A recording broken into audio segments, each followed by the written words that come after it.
Part 6. The Party and the Ghost Stories. On a fine autumnal afternoon, Ichabod, in a pensive mood, sat enthroned on the lofty stool from whence he usually watched all the concerns of his little literary realm. In his hand he swayed a ferule, that scepter of despotic power. The birch of justice reposed on 3 nails behind the throne, a constant terror to evildoers, while on the desk before him might have been such sundry contraband articles and prohibited weapons, detected upon the persons of idle urchins, such as half-munched apples, popguns, whirligigs, fly-cages, and whole legions of rampant little paper gamecocks.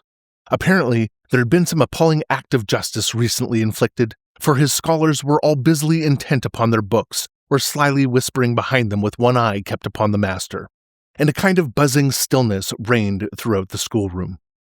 It was suddenly interrupted by the appearance of a Negro in tow-cloth jacket and trousers, a round-crowned fragment of a hat like the cap of Mercury, and mounted on the back of a ragged, wild, half-broken colt, which he managed with a rope by way of a halter. He came clattering up to the school door with an invitation to Ichabod to attend a merry-making or quilting frolic to be held that evening at Miner von Tassel's. And having delivered his message with that air of importance and effort at fine language, which a Negro is apt to display on petty embassies of the kind, he dashed over the brook and was seen scampering away up the hollow, full of the importance and hurry of his mission. All was now bustle and hubbub in the late quiet schoolroom. The scholars were hurried through their lessons without stopping at trifles. Those who were nimble skipped over half with impunity, and those who were tardy had a start application now and then in the rear to quicken their speed or help them over a tall word. Books were flung aside without being put away on the shelves. Inkstands were overturned, benches thrown down, and the whole school was turned loose an hour before the usual time, bursting forth like a legion of young imps, yelping and racketing about the green in the joy of their early emancipation. The gallant Ichabod now spent at least an extra half-hour at his toilet, brushing and furbishing up his best, and indeed only suit of rusty black, and arranging his locks by a bit of broken looking-glass that hung up in the schoolhouse.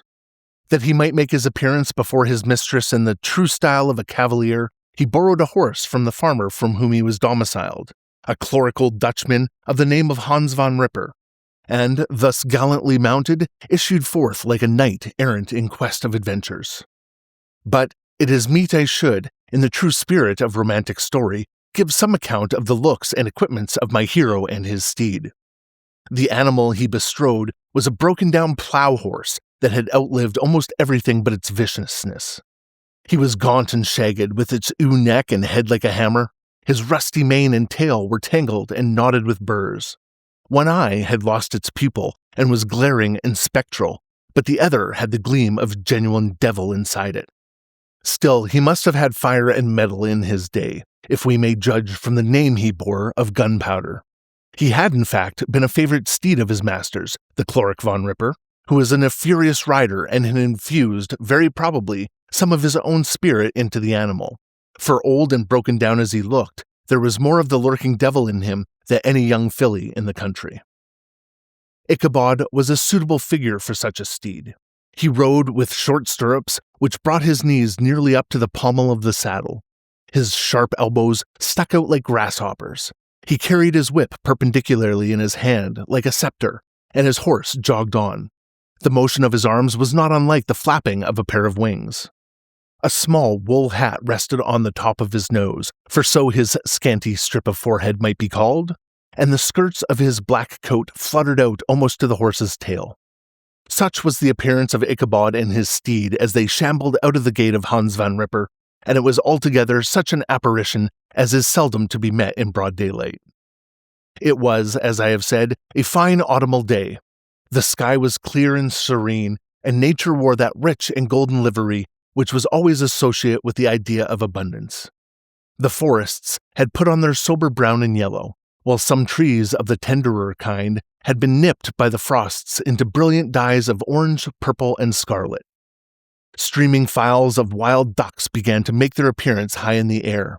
The bark of the squirrel might be heard from the groves of beech and hickory nuts, and the pensive whistle of the quail at intervals from the neighboring stubble field. The small birds were taking their farewell banquets.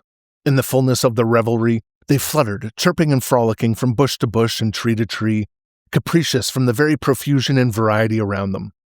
There was the honest cock-robin, the favorite game of stripling sportsmen, with its loud, querulous note, and the twittering blackbirds flying in sable clouds, and the golden-winged woodpecker with his crimson chest and broad black gorget and splendid plumage, and the cedar bird with its red-tipped wings and yellow-tipped tail and its little Monterio cap of feathers, and the blue jay, that noisy coxcomb, in his gay light blue coat with white underclothes, screaming and chattering, nodding and bobbing and bowing, and pretending to be on good terms with every songster of the grove. As Ichabod jogged slowly on his way, his eye, ever open to every symptom of culinary abundance, ranged with delight over the treasures of jolly autumn. On all sides he beheld vast store of apples, some hanging in oppressive opulence on the trees, some gathered into baskets and barrels for the market, others heaped up in rich piles for the cedar press. Farther on he beheld great fields of Indian corn, with its golden ears peeping from their leafy coverts and holding out the promise of cakes and hasty puddings, and the yellow pumpkins lying beneath them, turning up their fair round bellies to the sun and giving ample prospects of the most luxurious of pies. And anon he passed the fragrant buckwheat fields, breathing the odor of the beehive, and as he beheld them, soft anticipations stole over his mind of dainty slapjacks, well buttered and garnished with honey or treacle by the delicate little dimpled hand of Katrina van Tassel. Thus, feeding his mind with many sweet thoughts and sugared suppositions, he journeyed along the sides of range of hills which look out upon some of the goodliest scenes of the mighty Hudson. The sun gradually wheeled his broad disk down in the west. The wide bosom of the Tappan Zee lay motionless and glassy, excepting that here and there a gentle undulation waved and prolonged the blue shadow of the distant mountain. A few amber clouds floated in the sky without a breath of air to move them. The horizon was of a fine golden tint, changing gradually into a purple apple green, and from that into the deep blue of mid-heaven. A slanting ray lingered on the woody crests of the precipices that overhung some parts of the river, giving greater depth to the dark gray and purple of their rocky sides.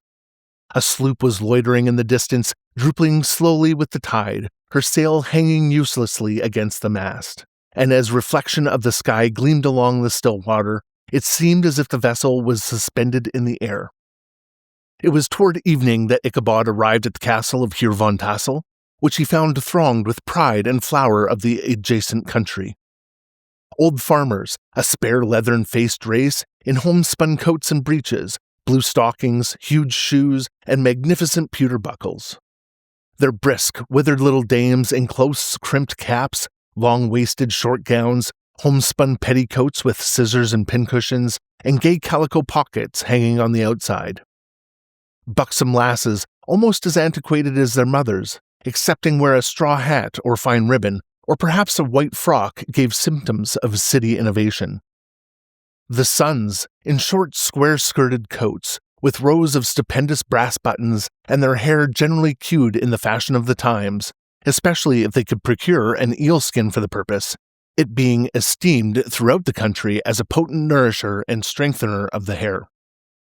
Brom Bones, however, was the hero of the scene, having come to the gathering on his favorite steed Daredevil, a creature like himself, full of mettle and mischief, and which no one but himself could manage. He was, in fact, noted for preferring vicious animals, given to all kinds of tricks which kept the rider in constant risk of his neck, for he held tractable, well-broken horse as unworthy of a lad of spirit. Fain would I pause to dwell upon the world of charms that burst upon the enraptured gaze of my hero as he entered the state parlor of Van Tassel's mansion. Not those of the bevy of buxom lasses, with their luxurious displays of red and white, but the ample charms of a genuine Dutch country tea-table in the sumptuous time of autumn. Such heaped-up platters of cakes and various and almost indescribable kinds, known only to the experienced Dutch housewives. There was the doughty donut, the tender olie koek, and the crisp and crumbling cruller, sweet cakes and shortcakes, ginger cakes and honey cakes, and the whole family of cakes.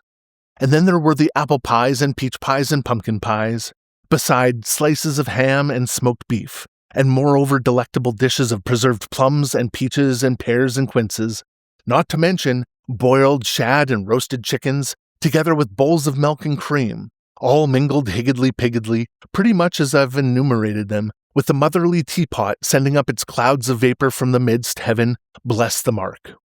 I want breath and time to discuss this banquet as it deserves, and am too eager to get on with my story.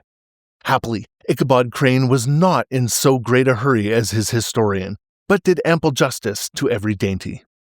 He was a kind and thankful creature, whose heart dilated in proportion as his skin was filled with good cheer, and whose spirits rose with eating as some men's do with drink. He could not help, too, rolling his large eyes round him as he ate, and chuckling with the possibility that he might one day be lord of all this scene of almost unimaginable luxury and splendor. Then he thought how soon he'd turn his back upon the old schoolhouse, snap his fingers in the face of Hans von Ripper and every other niggardly patron, and kick any iterate pedagogue out of doors that should dare to call him comrade. Old Baltus von Tassel moved among his guests with a face dilated with content and good humor, round and jolly as the harvest moon. His hospitable attentions were brief but expressive, being confined to the shake of a hand, a slap on the shoulder, a loud laugh, and a pressing invitation to fall to and help themselves. And now, the sound of the music from the common room or hall summoned to the dance. The musician was an old gray-headed Negro who had been the itinerant orchestra of the neighborhood for more than half a century. His instrument was as old and battered as himself. The greater part of the time, he scraped on 2 or 3 strings, accompanying every movement of the bow with a motion of the head, bowing almost to the ground and stamping with his foot whenever a fresh couple were to start. Ichabod prided himself upon his dancing as much upon his vocal powers. Not a limb, not a fiber about him was idle, and to have seen his loosely hung frame in full motion and clattering about the room, you would have thought St. Vitus himself, that blessed patron of the dance, was figuring before you in person. He was the admiration of all the Negroes, who, having gathered of all ages and sizes, from the farm and neighborhood, stood forming a pyramid of shining black faces at every door and window, gazing with delight at the scene, rolling their white eyeballs and showing grinning rows of ivory from ear to ear. How could the flogger of urchins be otherwise than animated and joyous? The lady of his heart was his partner in the dance, and smiling graciously in reply to all his amorous oglings, while Brom Bones, sorely smitten with love and jealousy, sat brooding by himself in one corner. When the dance was at an end, Ichabod was attracted to a knot of the Sager folks, who, with old Van Tassel, sat smoking at one end of the piazza, gossiping over former times and drawing out long stories about the war. This neighborhood, at the time of which I am speaking, was one of those highly favored places which abound with chronicle and great men. The British and American line had run near it during the war. It had, therefore, been the scene of marauding and infested with refugees, cowboys, and all kinds of border chivalry. Just sufficient time had elapsed to enable each storyteller to dress up his tale with a little becoming fiction, and, in the indistinctness of his recollection, to make himself the hero of every exploit. There was the story of Dafu Martling, the large blue-bearded Dutchman who had nearly taken a British frigate with an old iron 9-pounder from a mud breastwork, only that his gun burst at the 6th discharge. And there was the old gentleman who shall be nameless, which too rich a minor to be lightly mentioned, who in the Battle of White Plains, being an excellent master of defense, parried a musket ball with a small sword, insomuch that he absolutely fell it whiz around the blade and glance off the hilt, in proof of which he was ready at any time to show the sword with the hilt a little bent. There were several more that had been equally great in the field, not one of whom but was persuaded that he had considerable hand in bringing the war to a happy termination. But all these were nothing to the tales of ghosts and apparitions that succeeded. The neighborhood is rich in legendary treasures of the kind. Local tales and superstitions thrive best in these sheltered, long-settled retreats, but are trampled underfoot by the shifting throng that forms the population of most of our country places. Besides, there's no encouragement for ghosts in most of our villages, for they have scarcely had time to finish their first nap and turn themselves in their grave before their surviving friends have traveled away from the neighborhood, so that when they turn out at night to walk their rounds, they have no acquaintance left to call upon. This is perhaps the reason why so seldom hear of ghosts except in our long-established Dutch communities. The immediate cause, however, of the prevalence of supernatural stories in these parts was doubtless owing to the vicinity of Sleepy Hollow. There was a contagion in the very air that blew from the haunted region. It breathed forth an atmosphere of dreams and fancies, infecting all the land. Several of the Sleepy Hollow people were present at Van Tassel's, and, as usual, were doling out their wild and wonderful legends. Many dismal tales were told about funeral trains and mourning cries and wailings heard and seen about the great tree where the unfortunate Major Andre was taken and which stood in the neighborhood. Some mention was made also of the woman in white that haunted the dark glen at Raven Rock and was often heard to shriek on winter nights before a storm, having perished there in the snow. The chief part of the stories, however, turned upon the favorite specter of Sleepy Hollow, the Headless Horseman, who had been heard several times of late patrolling the country, and, it was said, tethered his horse nightly among the graves in the churchyard. The sequestered situation of this church seemed always to have made it a favorite haunt of troubled spirits. It stands on a knoll, surrounded by locust trees and lofty elms, from among which its descent, whitewashed walls shine modestly forth, like Christian purity beaming through the shades of retirement. A gentle slope descends from it a silver sheet of water, bordered by high trees, between which peeps may be caught at the blue hills of the Hudson. To look upon its grass-grown yard where the sunbeams seem to sleep so quietly, one would think that there at least the dead might rest in peace. On one side of the church extends a wide woody dell, along which raves a large brook among broken rocks and trunks of fallen trees. Over a deep black part of the stream, not far from the church, was formerly thrown a wooden bridge. The road that led to it and the bridge itself were thickly shaded by overhanging trees, which cast a gloom about it, even in the daytime, but occasioned a fearful darkness at night. Such was one of the favorite haunts of the Headless Horseman, and the place where he was most frequently encountered. The tale was told of old Brower, a most heretical disbeliever in ghosts, how he met the horseman returning from his foray into Sleepy Hollow, and was obliged to get up behind him, how they galloped over bush and brake, over hill and swamp, until they reached the bridge, when the horseman suddenly turned into a skeleton, threw old Brower into the brook, and sprang away over treetops with the clap of thunder. This story was immediately matched by a thrice marvelous adventure of Brom Bones, who made light of the galloping Hussein as an errant jockey. He affirmed that on returning one night from the neighboring village of Sing Sing, he had been overtaken by this midnight trooper, and that he had offered to race him for a bowl of punch, and should have won it too, for Daredevil beat the goblin horse all hollow, but just as they came to the church bridge, the Hessian bolted and vanished in a flash of fire. All these tales, told in that drowsy undertone with which men talk in the dark, the countenances and listens of only now and then receiving a small casual gleam from the glare of a pipe, sank deep in the mind of Ichabod. He repaid them in kind with large extracts from his invaluable author, Cotton Mather, and added many marvelous events that had taken place in his native state of Connecticut, and fearful sights which he had seen in his nightly walks about Sleepy Hollow. The revel now gradually broke up. The old farmers gathered together their families in their wagons and were heard for some time rattling along the hollow roads and over the distant hills. Some of the damsels mounted on pillions behind their favorite swains, and their light-hearted laughter, mingling with the clatter of hoofs, echoed along the silent woodlands, sounding fainter and fainter until they gradually died away. And the late scene of noise and frolic was all silent and deserted. Ichabod only lingered behind, according to the custom of country lovers, to have a tete-a-tete with the heiress, fully convinced that he was now on high road to success. What passed at this interview I will not pretend to say, for in fact I do not know.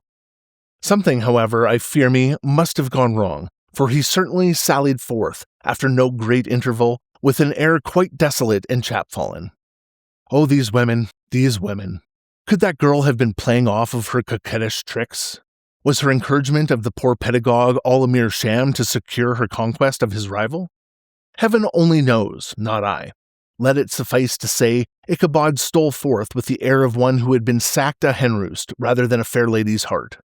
Without looking to the right or the left to notice the scene of rural wealth on which he so often gloated, he went straight to the stable, and with several hearty cuffs and kicks, roused his steed most uncourteously from the comfortable quarters in which he was soundly sleeping, dreaming of mountains of corn oats and whole valleys of timothy and clover.